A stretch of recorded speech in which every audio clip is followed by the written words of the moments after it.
Hello everyone, আজকের ক্লাসে আমরা দেখব কিভাবে আমরা রেশিও ফরম্যাট ঠিক করব।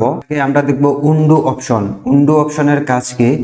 ধরেন আপনি যখন মেইন টাইমলাইনে থাকা ফুটেজটির কাজ করছেন, কাজ করার মাঝখানে এইভাবে আপনি একটি ফুটেজ স্প্লিট করেছেন, আবার আরেকটু জায়গায় এসে এইভাবে এখানে স্প্লিট করে কেটেছেন। তো আপনার মনে হচ্ছে এই জায়গাটুকু আপনি ভুলভাল কেটেছেন, তো এটা আপনি এটা কাটতে চাচ্ছেন না, সো আপনি ব্যাকে চলে যাবেন। এজন্য আপনি এই উন্ডু অপশনটাকে ইউজ করবেন।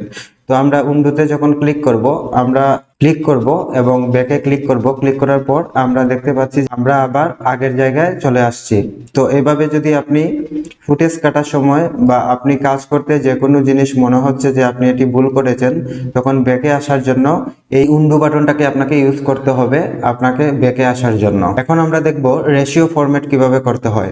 তো রেশিও ফরম্যাট করার জন্য আমরা মনিটরের নিচে একটি বাটন দেখতে পাচ্ছি যেখানে লেখা রেশিও, এবং এই রেশিও বাটনে যখন আমরা ক্লিক করব তখন আমরা ভিডিওর যত ফরম্যাটের রেশিও রয়েছে সবগুলো রেশিও দেখতে পাবো। তো বর্তমানে আমাদের মনিটরে থাকা ভিডিওটির সাইজ হচ্ছে 16:9, মানে ইউটিউব সাইজ, যেহেতু আমরা ইউটিউব থেকে ভিডিওটি ডাউনলোড করেছি।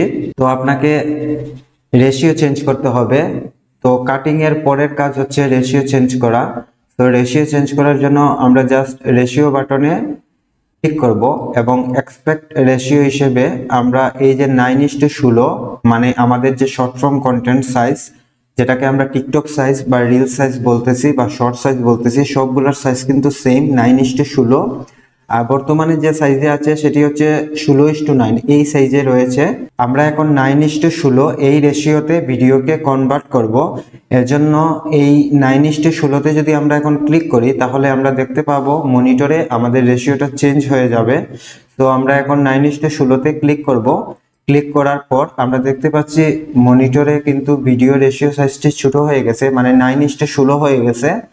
এখন আমাদেরকে রেশিওটিকে ফরম্যাটিং করতে হবে। মনিটর স্ক্রিনে আমাদের যে ভিডিও ফুটেজটি রয়েছে সেই ভিডিও ফুটেজটিকে আমরা এখন টেনে ফরম্যাটিং করব, এবং এই কাজটি করার জন্য আমরা যে মনিটরের যে ভিডিও ফুটেজটি রয়েছে এই ফুটেজের উপর প্রথমে একটি ক্লিক করব। ক্লিক করার পর আমরা দেখতে পাচ্ছি চারপাশে স্কেলিং অপশনটা এড হয়েছে, এবং এখান থেকে আমরা জাস্ট টেনে এইভাবে টেনে তারপর হচ্ছে ভিডিওটা সেন্টারিং করে নিব। আমরা সেন্টারে রেখে দিব এবং ফুল রেশিওর যে ফরম্যাটিং ফ্রেমটা রয়েছে সেই ফ্রেমের মধ্যে ভিডিওটাকে আমরা রাখার চেষ্টা করব। যে ভিডিওর একদম শুরুতে আমরা চলে যাব, মানে টাইমলাইনে আসব। টাইমলাইনে থেকে স্কেলটা একদম আমরা ভিডিওর শুরুতে নিয়ে আসব এবং ফুটেজের ফরম্যাটটা সেন্টার করব। স্কেলটা একদম শুরুতে নেয়ার পর এখন আমরা আস্তে করে স্কেলটা সামনের দিকে টানবো এবং মনিটরের দিকে তাকাবো। যেখানে এসে দেখবো যে ফরম্যাটিংটা ঠিক নেই, সেখান থেকে আবার কেটে বাকি ফরম্যাটিংটা ঠিক করতে হবে। তো আমরা স্কেলিংটা আস্তে আস্তে করে টান দিতেছি এবং মনিটরে দেখতেছি ফুল ফরম্যাটিংটা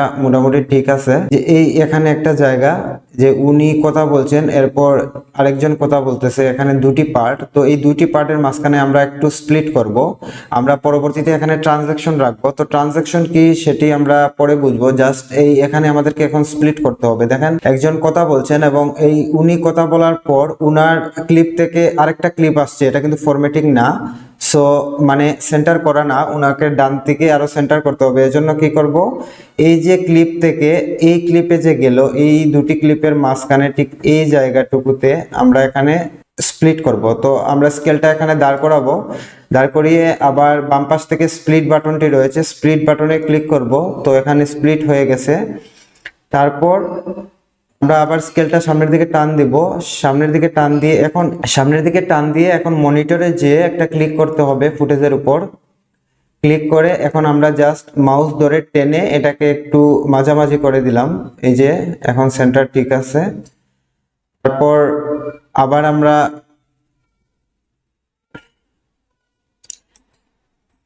আমরা আবার স্কেলটা টান দিব, দেখবো যে সামনে আর ফরম্যাটিং ঠিক আছে কিনা। তো দিয়ে দেখতেছি ওকে ওকে সব ঠিক আছে। তা এখানে দেখেন আবার উনি যখন কথা বলছে, কথা বলার পর এই ফুটেজ থেকে যখন আরেকটি ফুটেজ আসছে, এই যে উনার ফুটেজটা আসছে, তো ওই দুই ফুটেজের মাঝখানে এখন আবার কাটতে হবে কারণ দুইটা ফরম্যাটিং ঠিক নাই। তো ঠিক এই জায়গাতে আমরা রাখবো, রেখে আবার স্প্লিট করব। স্প্লিট করে এখন পরের ফুটেজে যাব, মানে স্কেলটা সামনের দিকে নিব। এই যে মানে এই যে ফুটেজটা, এই ফুটেজ থেকে যখন এর পরের ফুটেজে গেল তখন এখানে মাঝখানে আমরা স্প্লিট করেছি, করে এই পরের ফুটেজে এন স্কেলটা দাঁড় করিয়ে আবার মনিটরে ক্লিক করব, ক্লিক করে এখান থেকে আমরা মাউসের লেফট চেপে ধরে, আঙ্গুল দিয়ে চেপে ধরে তারপর হচ্ছে এটা ফরম্যাটিংটা আমাদের মতো করে দেখেন, আমরা আমাদের মতো করে সেন্টার করে বসিয়ে দিব। সো আমরা এখানে বসাচ্ছি যাতে ফুল ভিডিও ফুটেজটা ফরম্যাট থাকে, রেসপন্সিভ হয়। এজন্য আপনাকে এগুলা ফুটেজের একটি ক্লিপ থেকে অন্য ক্লিপে যাওয়ার সময় কেটে তারপর বাকিটা হচ্ছে টেনে এইভাবে ফরম্যাটিং করতে হবে।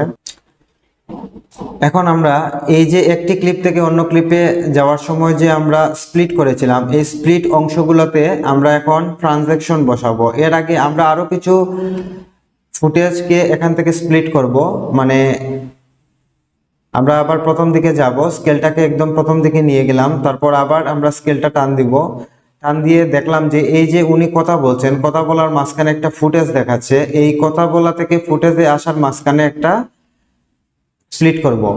এখানে আমরা আবার স্প্লিট বাটনে গিয়ে স্প্লিট করলাম, তাহলে এই ক্লিপ থেকে অন্য ক্লিপে যাচ্ছে। যেমন উনি কথা বলছেন, কথা বলা থেকে এই যে আরেকটি ফুটেজ চলে আসলো, মাঝখানে আমরা একটা স্প্লিট করেছি। কেন আমরা স্প্লিট করেছি? এই যে স্প্লিট করার যে যেখানে যেখানে আমরা কেটেছি মানে স্প্লিট করেছি, এই জায়গাগুলোতে আমরা ট্রানজ্যাকশন বসাবো। ট্রানজ্যাকশন বসালে এটা কি হবে আমরা পরবর্তীতে ট্রানজ্যাকশন বসানোর পর দেখতে পাবো।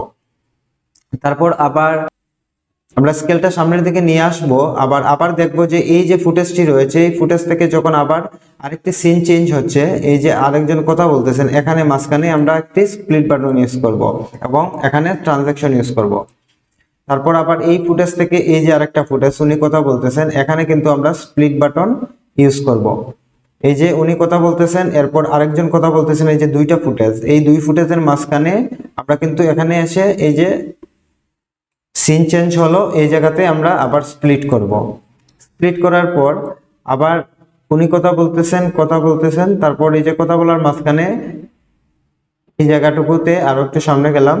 স্কেল টেনে টেনে আপনাকে ক্লিপিং গুলো বুঝতে হবে এবং মাঝে মাঝে স্প্লিট করতে হবে। যে স্প্লিট অপশনে আপনি হচ্ছে ট্রানজ্যাকশন ইউজ করবেন, তো আমরা পরবর্তী ক্লাসে কিভাবে ট্রানজ্যাকশন ইউজ করতে হয় সেটি দেখব। এখন আমরা জাস্ট স্কেল টেনে দেখব যে আর কোথায় কোথায় স্প্লিট করা যায়। তো আশা করি এই এখানে আমরা স্প্লিট করার কোনো অপশন দেখতে পাচ্ছি না। আপনি চাইলে স্প্লিট করতে পারবেন, এখানে কিন্তু আমাদের যত ডিজাইনটা হচ্ছে আপনার নিজের কাছে। আপনি এই যে উনি কথা বলতেছেন, কথা বলার মাঝখানে 3-4 বার স্প্লিট করতে পারেন এবং 3-4 বার ট্রানজ্যাকশন ইউজ করা যাবে। যেমন আমরা এখানে করি বিষয়টা, এই যে উনি কথা বলতেছেন, এখান থেকে আমরা এই জায়গাতে স্প্লিট করব, আমরা স্প্লিট করে কেটে দিব।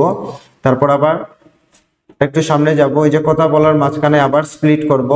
এই যেই জায়গাগুলোতে স্প্লিট করতেছি ওই জায়গাগুলোতে ট্রানজ্যাকশন বসাবো, তাহলে জিনিসটা এডিট করার পর আরো আকর্ষণীয় হবে। তো এই যে কথা বলতেছেন, এখানে আমরা আবার স্প্লিট করব, আবার এখানে যে কথা বলতেছেন আর একটু সামনে যাব, গিয়ে এখানে যে উনি কিছু একটা বলতেছেন সামনে দেখাচ্ছেন, ঠিক এই জায়গা থেকে আমরা একটা স্প্লিট করব, তাহলে এখানে ট্রানজ্যাকশন ইউজ করব।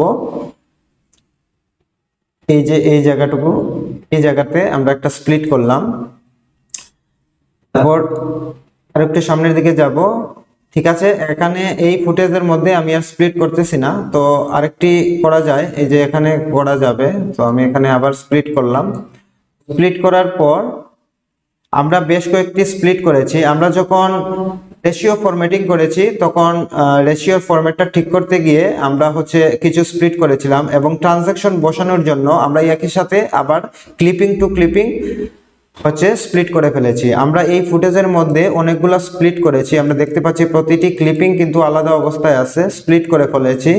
এবং সেটা কি করব, এখন যে স্প্লিট করেছি যেই অংশগুলোতে, সেই অংশগুলোতে মানে মাঝে মাঝে যেখানে খালি জায়গাগুলো স্প্লিট হয়েছে সেই খালি জায়গাতে আমরা হচ্ছে ট্রানজ্যাকশন বসাবো। তো কিভাবে ট্রানজ্যাকশন বসাবো এবং ট্রানজ্যাকশনের মধ্যে সাউন্ড ইফেক্ট ইউজ করব এবং মেইন যে ভিডিও ফুটেজ আছে সেই ভিডিও ফুটেজের ব্যাকগ্রাউন্ডে আমরা কিভাবে ব্যাকগ্রাউন্ড মিউজিক অ্যাড করব সেটি আমরা পরবর্তী ক্লাসে দেখব। সো পরবর্তী ক্লাসটি কন্টিনিউ করেন।